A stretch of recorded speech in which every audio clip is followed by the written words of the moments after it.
What do we expect from Texas A&M this year? To set the table for you, how well do you remember last year? Do you remember A&M as a success or a failure in Mike Elko's first year? I think a lot of people would say failure. I don't know why. They went into their last game of the season with a trip to the SEC championship game on the line. You remember that? Yeah, Texas game. They win it. They're in Atlanta playing Georgia. They lost it, and then they lost the bowl game, so no one really remembers, but it was true. I was there. It really happened. Since 2013, this program's been the model of consistency.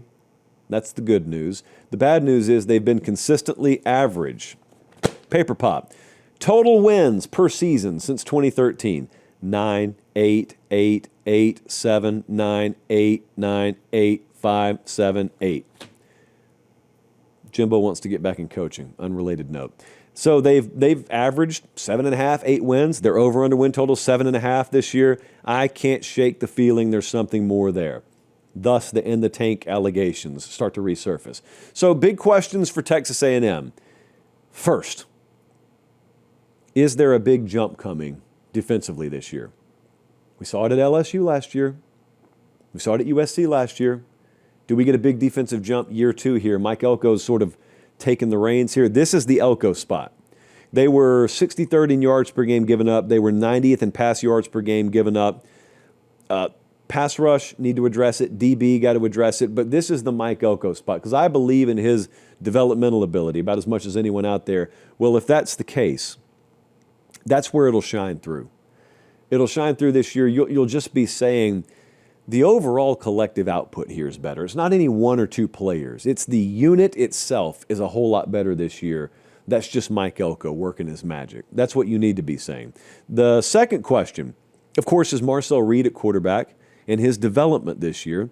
You've got the mobile threat. You saw him at times be an assassin with the deep ball last year. Consistently, you need to see it more often. I think the wide receiver group is really upgraded here, and that's why I think the threat of the deep ball, the threat of the vertical passing game will be more potent this year.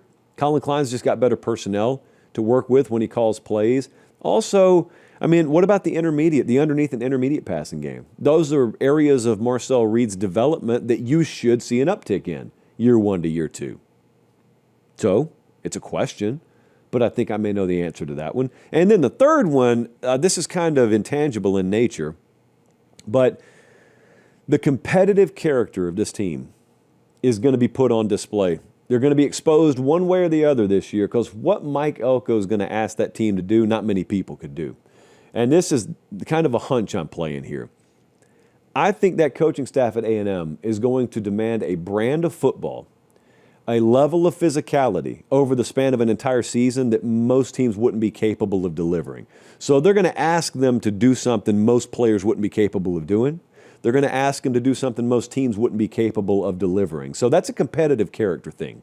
You gotten after it in the weight room? I don't doubt that. You worked hard over the summer? I don't doubt that. You're big enough, fast enough, strong enough, or they wouldn't have recruited you there to begin with. You wouldn't be on the field at Texas A&M if you didn't have the physical characteristics.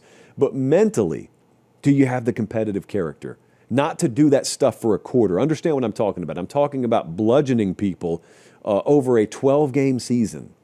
Doing that the second week of November when you're beat to death and it hurts to get up in the morning and you got to go and practice on Tuesday the same way that you did in week 3 and week 6 and week 9. That stuff's hard. That's why no one does it. No one plays that way anymore. I think they're going to ask them to play a style of football that is a little throwback in nature. And if they do it effectively, they'll go play for the conference championship. If they do it effectively. Hey, wait just a second. I appreciate you guys watching. Most of you are subscribed. If you're not, please do so. It's free. It helps us keep the show free. And that's how we do college football year round. All right, back to the video. Who's the best position group here? I'd go with running back. I would listen to offensive line. I would absolutely listen to O-line. I went running back. Le'Veon Moss and Ruben Owens, if they're healthy, then especially my answer is running back. Because if they're good, it could be lethal. And it kind of goes hand in hand with the offensive line. But the breakout player for me is not in the running back room. The breakout player for me is Cassius Howell. Because that's a guy that if they turn him loose this year and he stays healthy, he could be one of the best edge players in the country. He's 6'4", 245. He was third team All-MAC at Bowling Green in 2023. So you may hear that and you say, big deal. Well, I'm not looking in the rearview mirror. I'm looking in the windshield. I'm looking down the road. And I think he is due for a breakout season this year.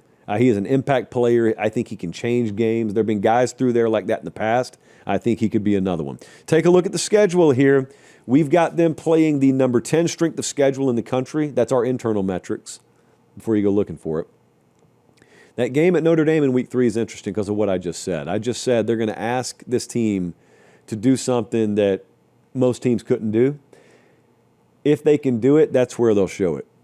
They'll go up to South Bend and they'll win. And if they do, they out-physical Notre Dame in South Bend. If you do that kind of stuff, that's how you know you're capable of playing that different brand of football. That's not the kind of game A&M football's won lately. They didn't win it last year at home. So that's a big circle game for me. 4 of their toughest 5 games are on the road. You do need to know that week 4 game is actually a week 5 game. You see, they play Auburn as their 4th game, but they got a bye. Before that, Auburn doesn't. That's a huge situational edge. When you're playing a team at home and you're off a bye and it's their 5th game in a row, that's a big situational edge. So keep that in mind. Best case, worst case, most likely. What do we think here? We're pretty high internally on A&M. So the model has their best case at 11-1, not even 10-2. The model shoots all the way up. It sees a path where A&M's 11-1. Basically what the model's saying is if that identity starts to crystallize itself, then that's going to be a tough team to beat. There are worlds where they win 11 of their 12 games.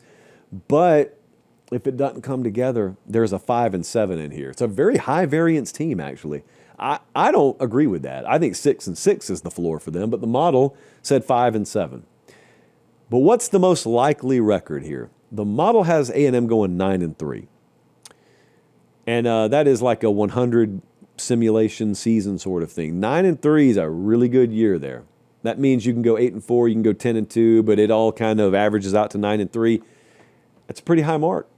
Over under 7.5, so that's a game and a half over that. It's not a bad year. Now, are you happy with 9-3? If you can go 9-3, why not go 10-2? And if you go 10-2, you can go 11-1. 9-3 is basically undefeated. That's how I'd look at that if I were an A&M fan.